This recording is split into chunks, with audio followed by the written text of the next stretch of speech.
Now we will get to know the characteristics of the birds in Iceland and what species we might be expecting to see here and get to know here. Now, Icelandic birds are divided into several mostly functional groups. These are not always taxonomical groups, primarily divided based on the habitat that they live in. So it's the seabirds. There are about 23 species nesting in Iceland, and an example of seabirds would be fulmars, cormorants, and gannets, for example. And then another type of groups, which is also some of them are found at sea as well, but they are mostly in freshwater systems. For example, the golden plover, whimbrel, and the redshank. Here is the whimbrel. Here is the the picture isn't too good. Seems like the golden plover here, for example. And then we have Laris species, which are, for example, seagulls, skuas, and terns. Here is kittiwake, an example of seagull, and here's another seagull, and an Arctic tern. And we have a skua here possibly somewhere on this poster. Well, I can't see it directly, so we will get pictures of it later. We have waterfowls. These are species that are particularly adjusted to living in different freshwater systems, usually lakes and rivers. These are ducks. As you can see here, several duck species on this poster. And we have divers, sometimes called loons, and crabs. Then we have another functional group called the land birds. They are not all of them at least, particularly related. Simply they are categorized since they completely are dependent on terrestrial habitats, land habitats. In Iceland there are about 12 species nesting. These are raptors, grouses like the ptarmigan, doves, and owls.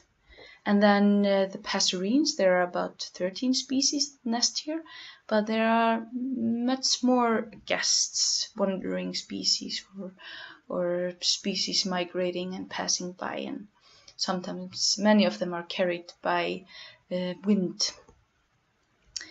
Now, of these species of birds that are found in Iceland, there are particular groups that are most characteristic for this island. The purple group are waders. Sorry, it's supposed to have a double V there, not a normal V. Anyway, and the pink group are ducks and geese, and you can see that's a pretty big part of the cake. Seabirds as well, so you can see just from this picture how ducks and geese and seabirds are dominating groups. Loons and crabs, which mostly live on lakes, are a relatively small group. Then we have the passerines and raptors and owls, the light pink group. They're pretty small. And then the smallest group, which just hosts one species, the grouses, that would be the ptarmigan, the rock ptarmigan. But in Iceland there are 71 common bird species that do nest here, but there are much more that have nested here or tried to nest, about 85 or so.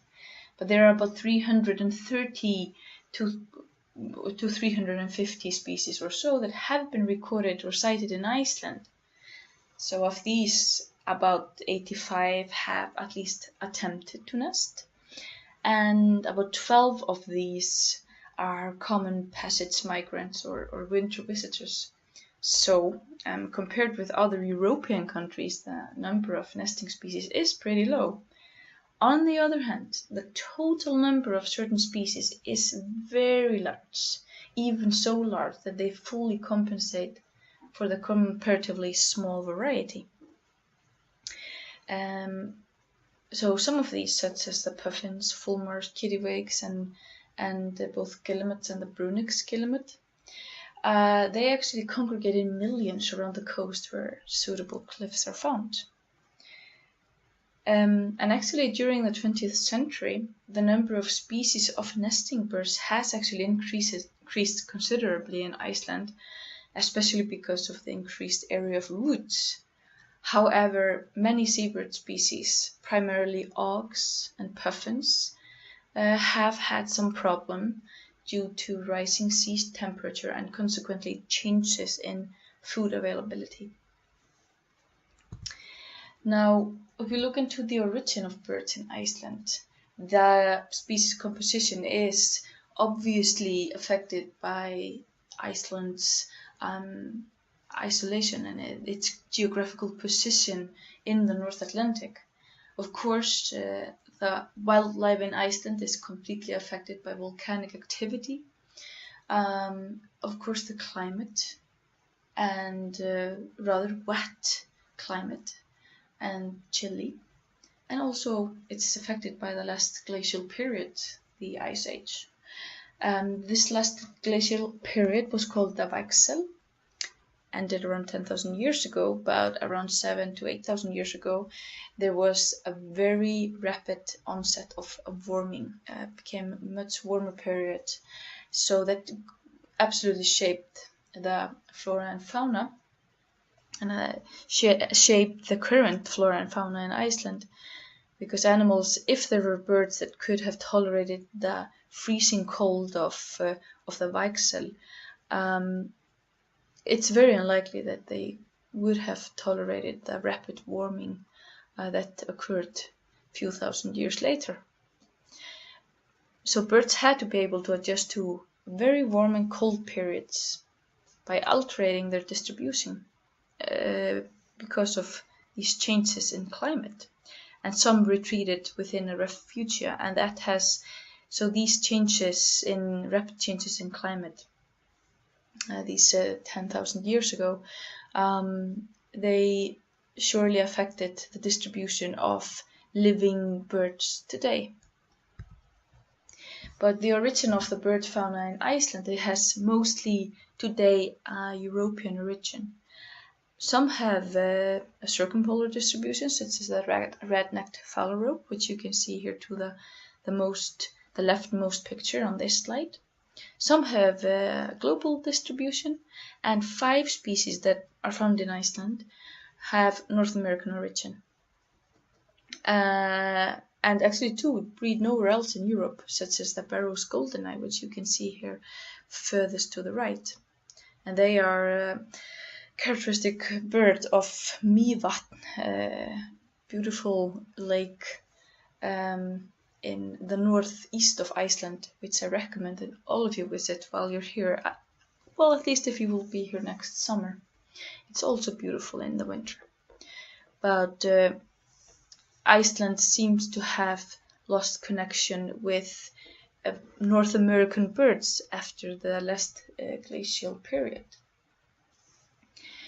So it is probable that that's what happened once the ice sheet covered, as you can see here on the picture to the left, when the ice sheet covered these large parts of the northern hemisphere, it decreased the birds in North America, it decreased their chance or opportunities to actually migrate to Iceland or stop by or use Iceland as a destination, because possibly the ice cover reached all the way down to, in most places probably in Iceland, all the way down to the seashore, so not leaving any land free for birds to actually live on.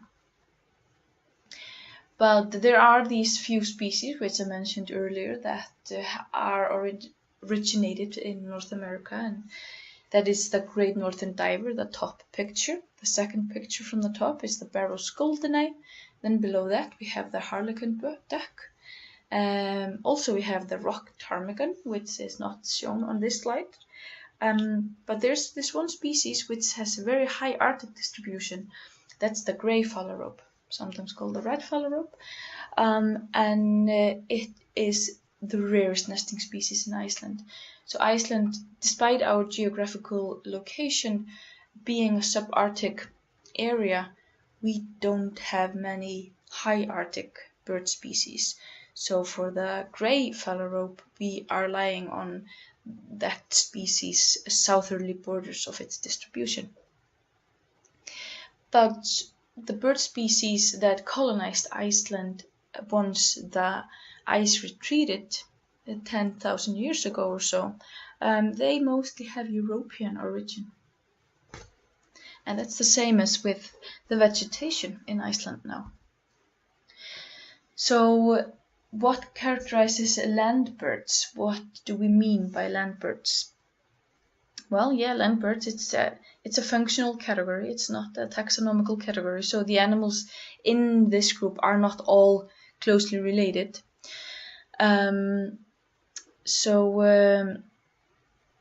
Yeah.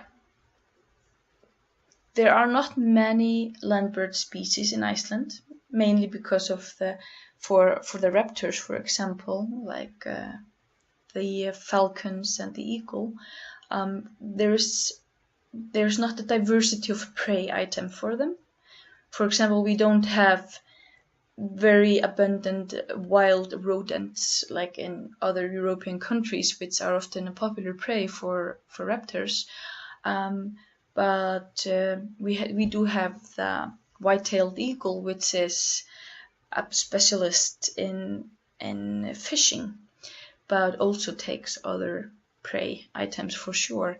And the falcon is a specialist on feeding on the ptarmigan. But the food niches in Iceland might not provide opportunities for many other raptor species to live here. We also have some owl species, and then the only grouse species that we have would be the rock ptarmigan. We have doves, such as the rock dove, and another raptor is the merlin, the smallest raptor in Iceland. What is characteristic for raptors and owls is that they are hunters. They have a sharp and strong adult beak and sharp claws. And interestingly, among the raptors and also the owls, the females are usually bigger. Now, when we look at the laries, such as seagulls, skuas, and terns, this is more taxonomical categorization. These are birds that are relatively closely related. And they are also closely related to waders and auks. Auks are small black birds which belong to the functional group Seabirds. Laries are mostly carnivores, feeding mainly on fish and marine invertebrates, insects. Some eat chicks and eggs, such as the seagulls. And most have a strong and adjunct beak, and they usually have webbing between the toes, making them some excellent swimmers. So those that are common in Iceland are the black-headed gull, the glacius gull, Arctic skua, the Arctic tern, kittiwake, the lesser black-backed gull, and also the black-backed gull. We have the herring gull, great skua, and common gull. Of the seabirds, which is probably one of the most pronounced group of birds in Iceland, is mainly the auks. They are similar in a way that they are small black birds, often with white belly side. But they have short wings, short and stubby wings, and streamlined small body, which makes them excellent divers. And some auks, like the puffin, can dive down to about 60 meters depth and even more. So these are the penguins, sometimes called the penguins of the north, the auks. Then we have shag and cormorants. They are also excellent divers. They have their legs are have developed in the way that they are located far back on their body, so they are not really good at walking on land. They have long neck and long beak and relatively short wings compared to their body size, which makes them again great divers. But they are pretty good flyers as well.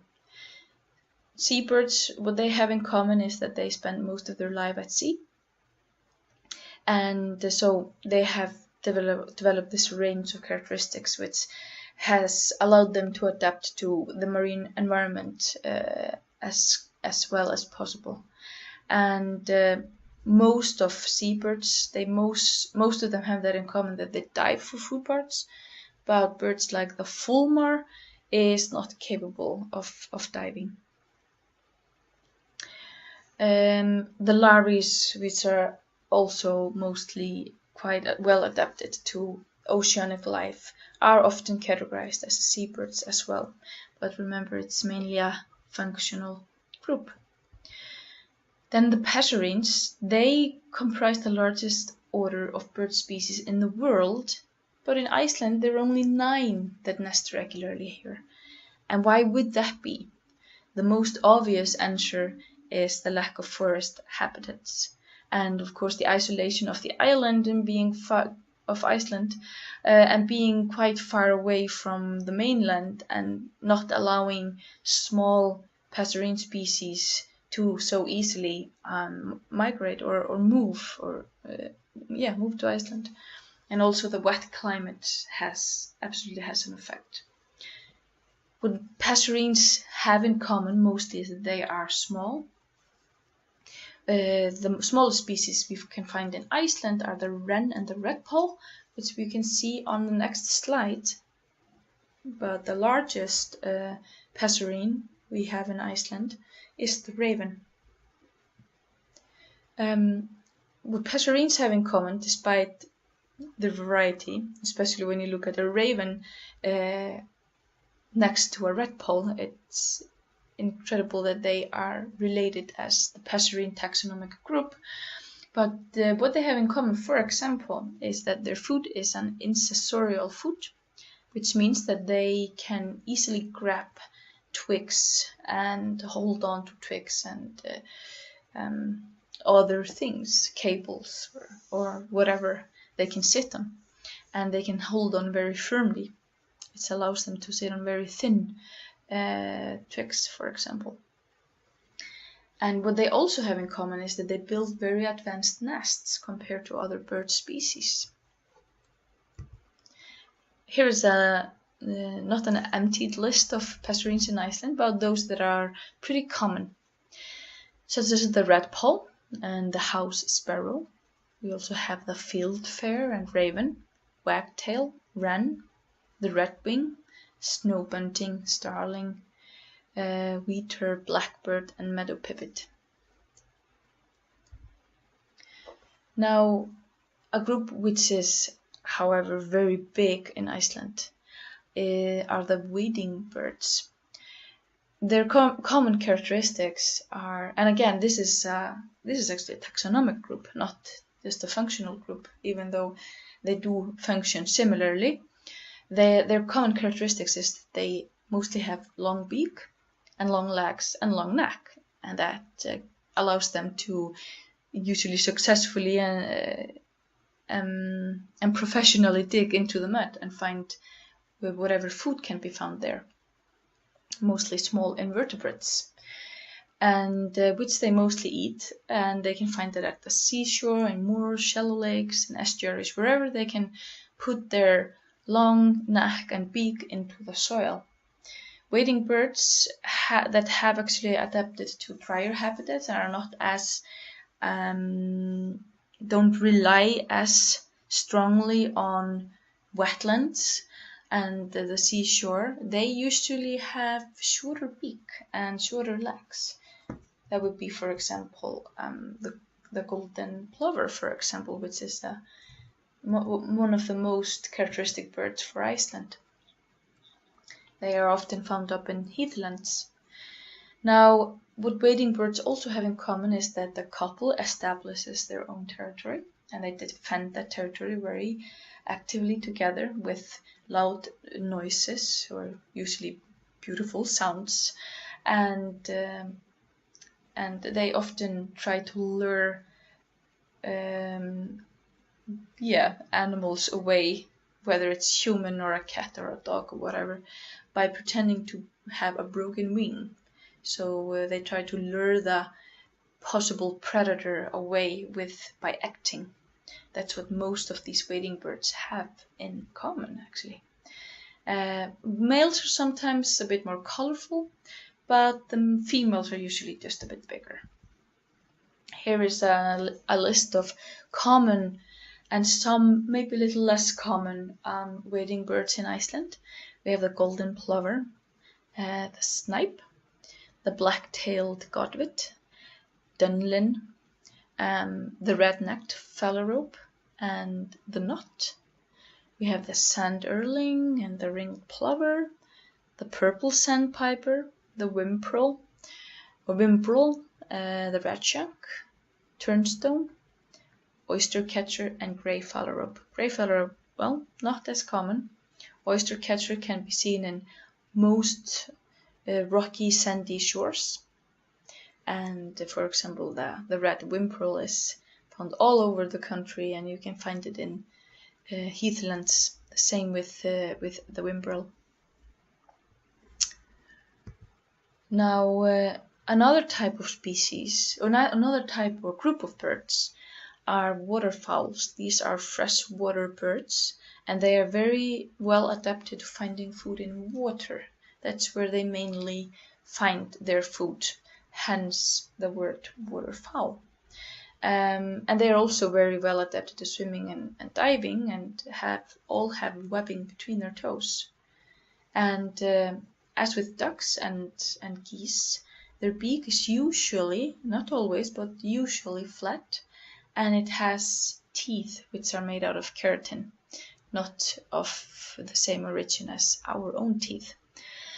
And these small keratin teeth allows them to filter food from the water. Swans, geese, and some dabbler ducks, they mainly eat plants. They're herbivores, whether other dabbler ducks and some other dabbler ducks, diving ducks, and fish ducks hunt small animals, and such as various invertebrates and fish. Among waterfowls, the males are always bigger, and the male ducks are usually much more colorful than the females. That does not apply to the geese and the swans, but among the ducks, it's quite characteristic for them, where the males are very colorful, especially during the breeding season. Other waterfowls are divers and loons, or divers are also called loons, I mean. Here's a list of waterfowls, and here you can see we have a long list. We have the whooper swan, which is the only swan species in Iceland apart from occasional wanderer. We have the white-fronted goose, the scope, Slavonian grebe. We have the godwall, the pintail, grey-leg goose, one of probably the most common goose species in Iceland. We have the goosander, which is a fish duck, meaning it has a narrower beak, pointy beak, which is well adapted to fishing. There's the long-tailed duck, pink-footed goose. We have possibly one of the largest populations of the European population of the pink-footed goose that nests in Iceland. The barnacle goose is also seen here, a migrating bird. We have the great northern diver, which is a loon or diver, the common scoter, Barrow's goldeneye, We have the red-throated diver, the other diver species we have here in Iceland. Then we have the Brent Goose, which is common around fall when it's migrating. It just stops in Iceland but does not nest, or usually doesn't. We have the Vigean, the shoveler, tufted duck, quite common in Reykjavik area and other places in Iceland, of course. We have the mallard, which is the typical duck which we can find in all populated areas in Iceland.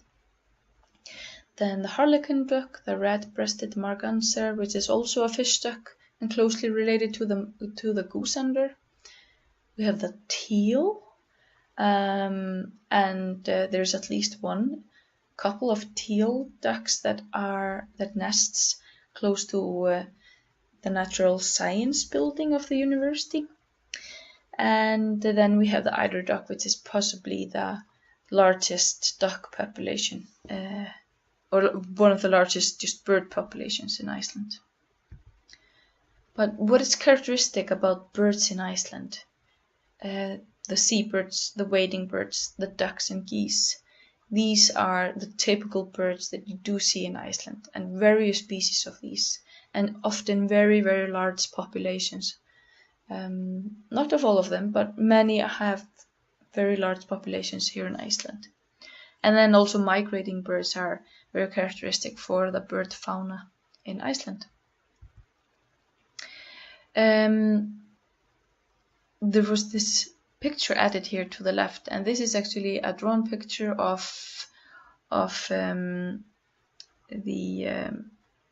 geirfugl, which is a bird species with similar size as a penguin. It's an auk species called in English the great auk, if I remember correctly. Geirfugl is the Icelandic name for it, and Icelanders quickly, especially when they got shotguns in Iceland, they quickly killed all the geirfuglar, or the great auks in Iceland, and they are now extinct because they were only living here.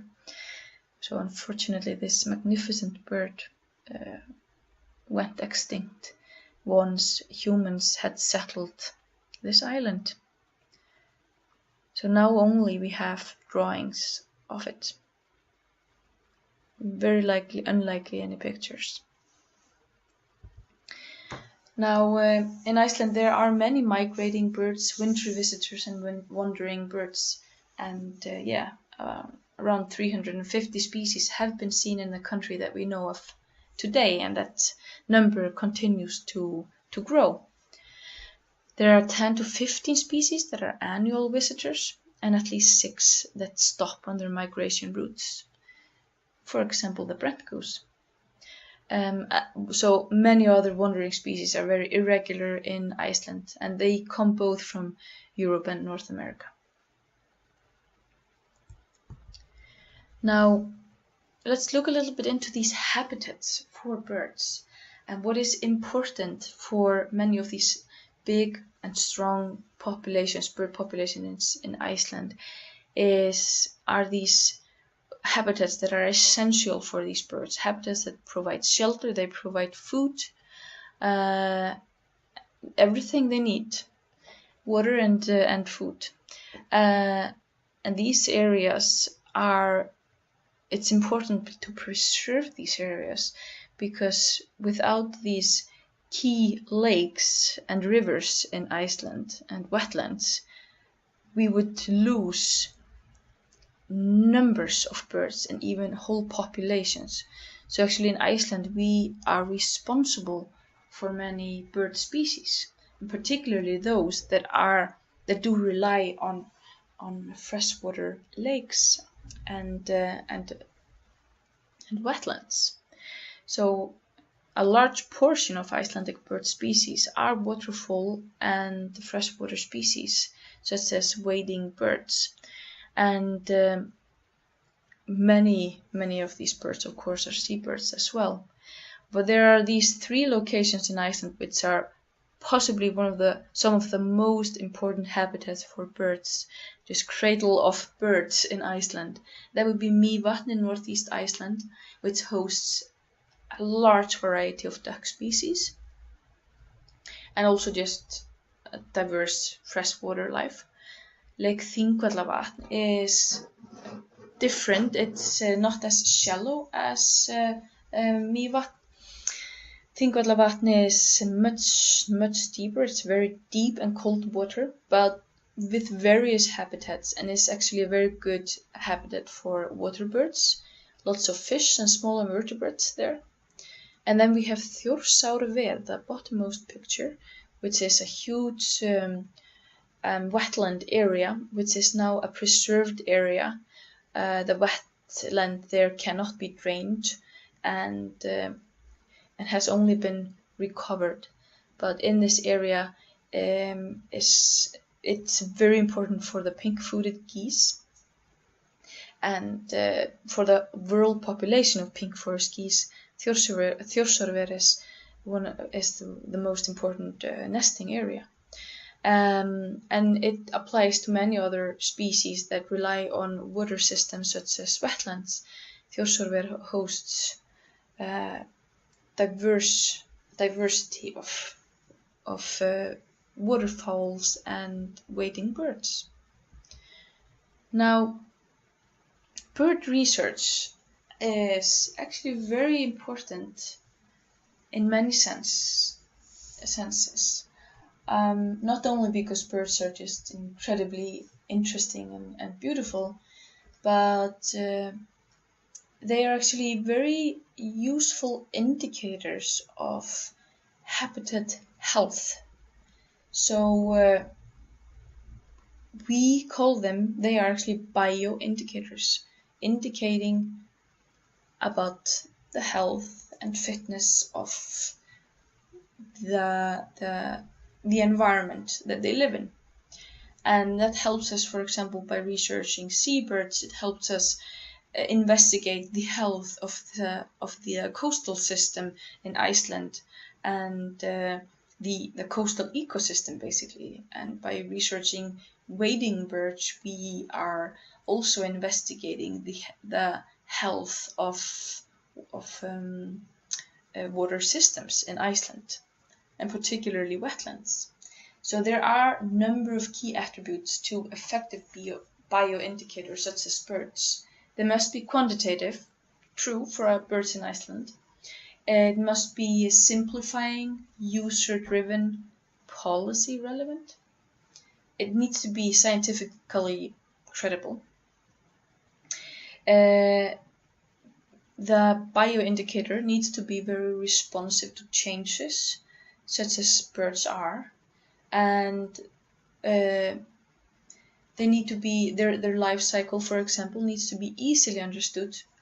It needs to be realistic to collect data about the species, and it needs to be very susceptible to analysis. And that applies to birds. They're easy to observe, they're numerous and various, often easy to breed. The fitness of bird population reflects the health of their habitat. So bird watchers around the world, enthusiastic amateur bird watchers, provide so valuable data, and they are used for bird research around the world. So bird research for sure is important and provides information not only about the bird itself, the species itself, but provides vital information about their habitat.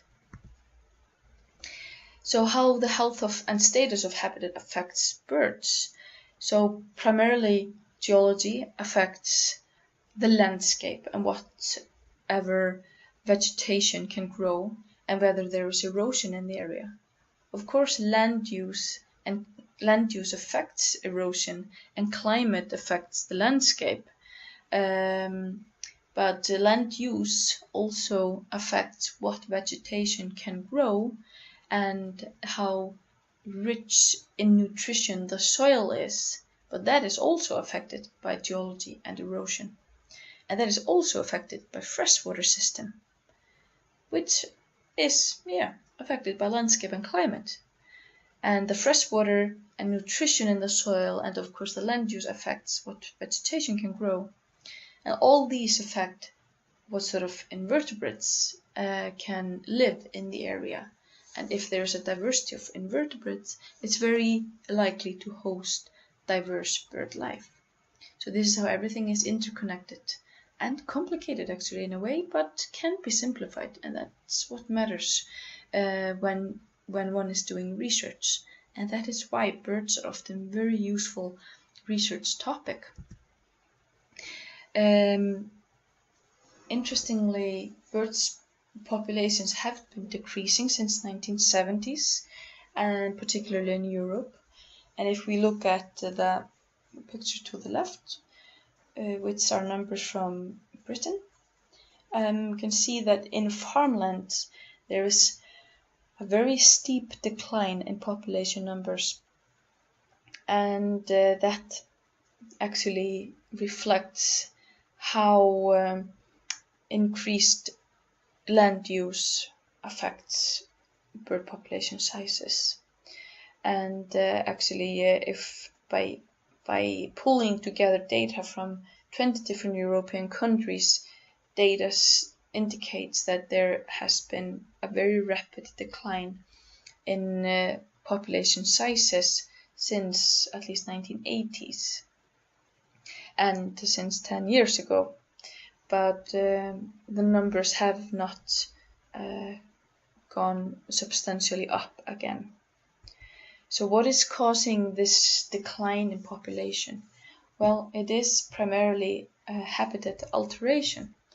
And habitat alteration is often in the form of fragmentation of habitats, where you don't have a continual large vast areas of a certain habitat, but it has been fragmented by adding new type of habitat like fields and meadows, or digging ditches or building roads. This all fragments habitats, and sometimes it is even a habitat destruction.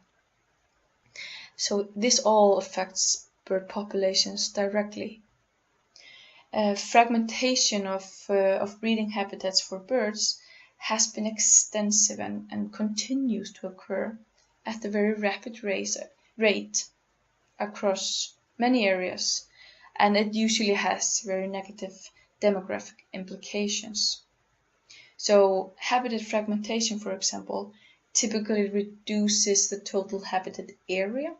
It reduces the size of individual habitat patches, and the proximity of habitat patches of course matters as well.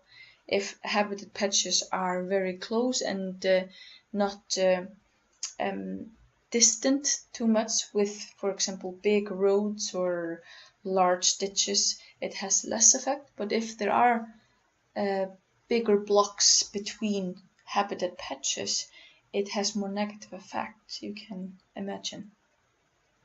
So the reduction in the area of suitable habitat can result in population declines by simply reducing adequate space for territories, nest sites, and other critical resources. Water as well. So changes in habitat patch size. As I said before, the proximity of habitat patches and the amount of edge habitats also affect bird populations, because it negatively, usually in almost all cases, negatively impacts the reproductive success, survival, emigration, and also immigration in the remaining habitat. And on this picture you can see how the forest has been fragmented and changed into new types of smaller patched habitats and more monotonic habitats with less variety of plants, which therefore hosts less variety of vertebrates like insects, and therefore fewer species of birds. But in Iceland, what are the important habitats for birds? As I told you before, wading birds and waterfowls are some of the most characteristic birds in Iceland, and therefore freshwater and lakes and rivers and wetlands are very important habitats. Coastal areas such as seashores, cliffs, and estuaries are very important for seabirds, ducks, geese, and wading birds. Heathland, where we have moss and heaths and shrubs, are very important for wading birds, passerines, raptors, owls, geese, and ptarmigans, these land birds. Wood and scrub is important for passerines, doves, and raptors. For raptors, it's mostly where there are cliffs also nearby. The fields and meadows are useful for geese and some wading birds and some seagulls. And then we have gardens and populated areas, which are mostly used by passerines and seagulls. So this is a list of important habitats for birds living in Iceland. If you look at it on this chart, you can see that heathlands and vegetated open areas are quite a large part of Iceland, the vegetated area of Iceland. Moss also, which grows on rather young lava. Glaciers is a large part. Wetlands are now only around 8, some say up to 12%, and used to be much larger part of Icelandic vegetation or Icelandic habitats. So, and knowing that wetlands are so important for Icelandic birds, we can imagine that 8% is possibly a bit smaller than it used to be before the drainage of wetlands started. Now, more about wetlands.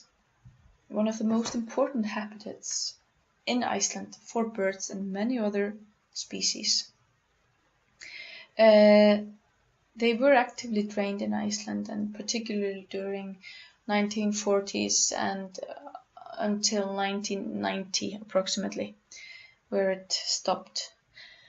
But it was drained in Iceland to create farmlands. And before that, wetlands covered vast areas in Iceland, and particularly along the south and west coast of Iceland.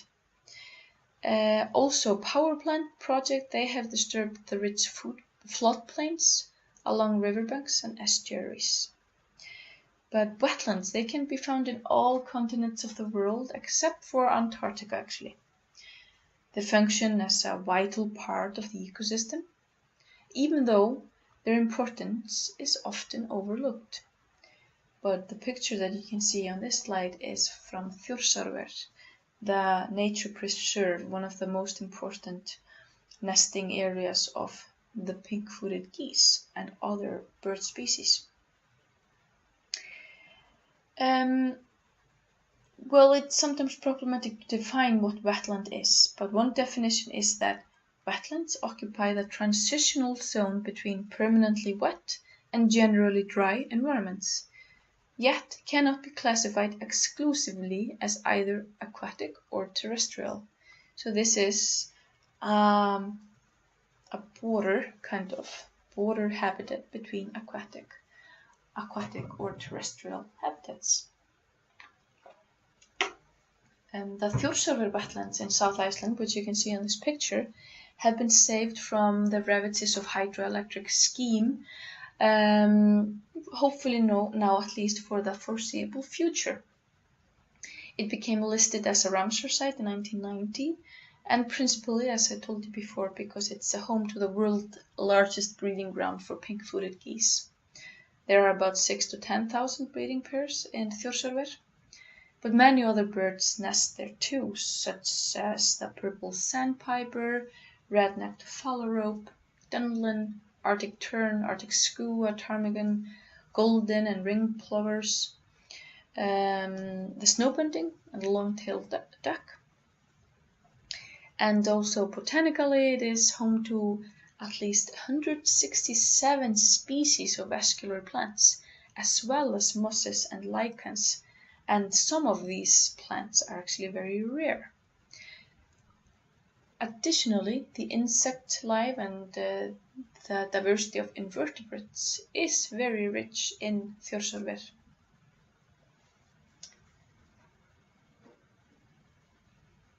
Okay, so let's look a little bit further into the importance of wetlands.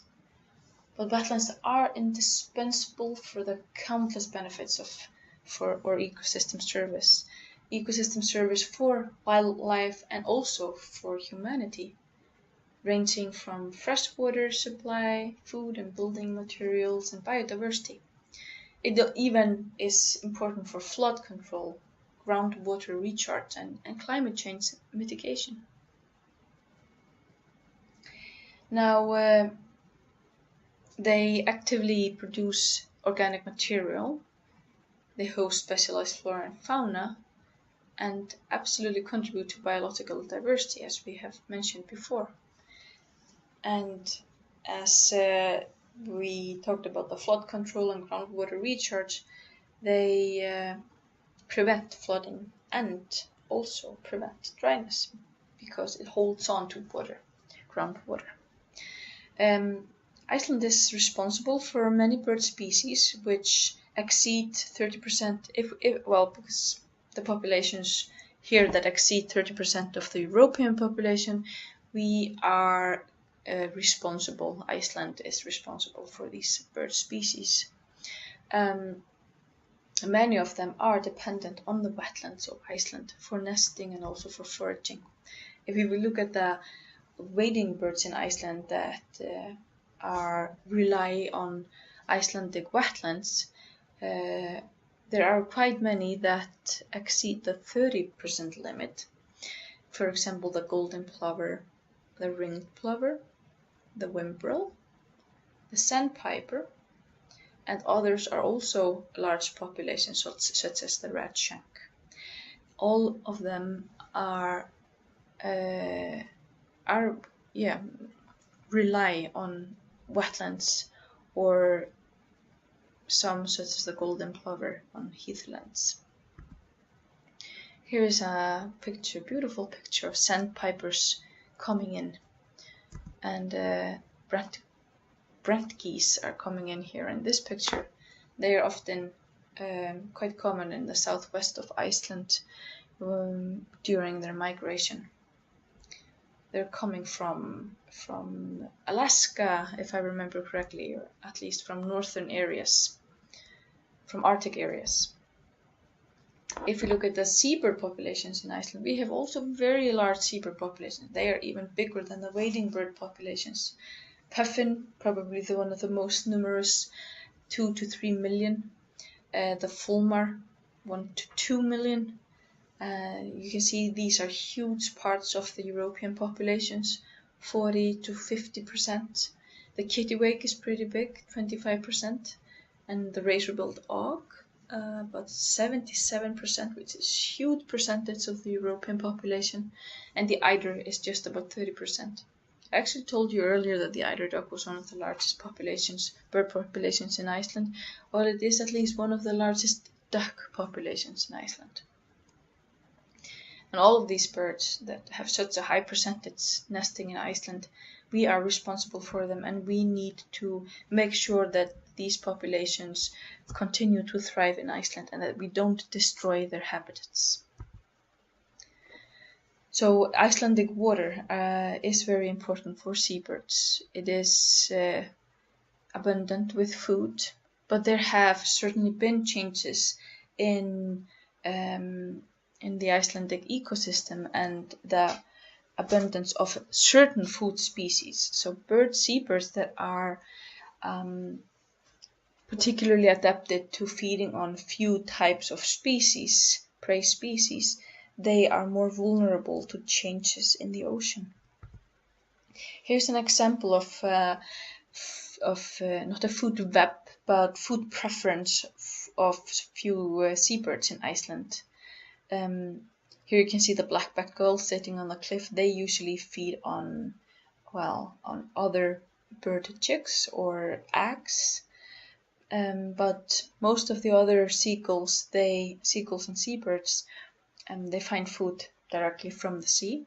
The Arctic tern is very skilled in hunting small fish such as sand eels, very small capelin, and crustacean zooplankton. Crustaceans are like the arthropods that we learned about in the seashore, but they are like very, very small shrimp-like creatures.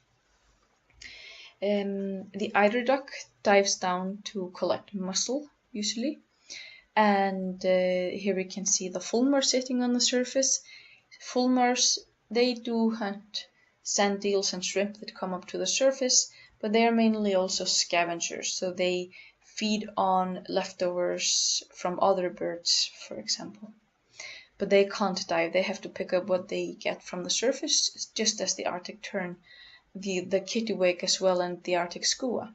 But here you can see on this picture that the Arctic skua is actually not hunting, it is stealing. They are very skilled thieves. They harass other seabirds that have actively hunted their own food. They harass them until the other seabird loses its prey and the Arctic skua catches it. So that's what they have specialized in. If we look underwater, we can see more birds diving apart from the eider, such as the guillemot. This is supposed to be a Brunix guillemot, diving down to find capelin or sand eels. And then we have the great cormorant here. This could also be a shag, but in this particular picture, it's a great cormorant. It's diving down for possibly fatherless rock eel or codling. So there is a diversity of food for this diversity of birds living off the sea in Iceland. Here again is a reminder of the ocean currents that provide nutrients to the upper layer of the ocean, therefore providing nutrients for the photosynthesizing phytoplankton.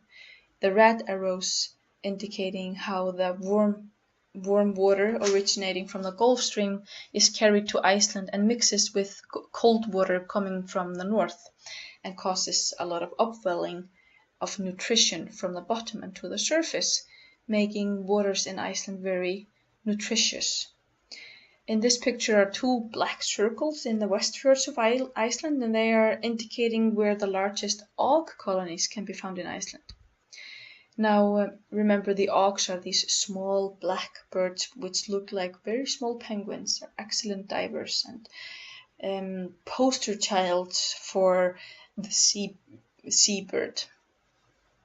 But both of these pictures are actually taken off a section in Skorevíkurbjarg in the Westfjords, which is a nesting cliff for many seabirds, particularly auks and kittiwakes. And this is where nests have been regularly monitored and counted. And in a 20 years period, there was around 70% decrease in nesting auks and 80% decrease in nesting kittiwakes. So this drastic drop in numbers indicates directly changes in the oceanic habitats in Icelandic coastal waters.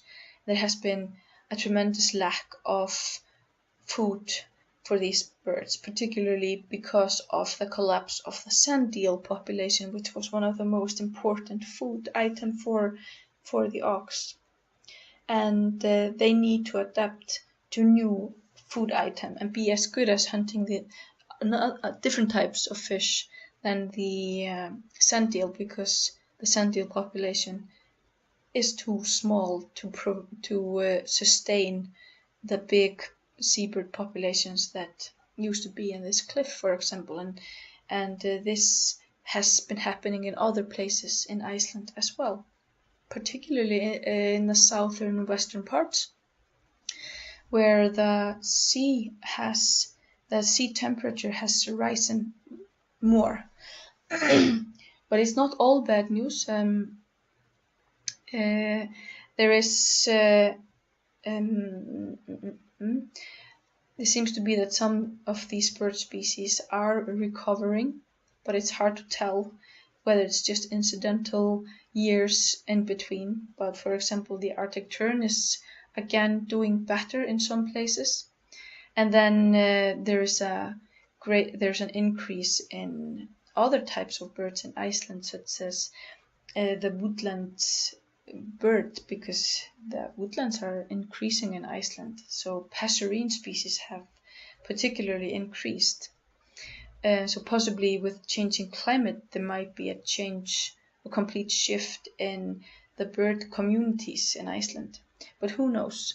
But hopefully there will continue to be a food source for the seabirds in Iceland, which have been so numerous in this small island with few species but many birds. And we hope that we will continue to host these, that the island can continue to host these bird species. But we need to be aware, we need to be awake, we need to monitor these birds and make sure that we do whatever changes need to be done to save these wildlife areas that might be threatened dramatically due to, for example, climate changes. So that will be all for this, and thank you very much.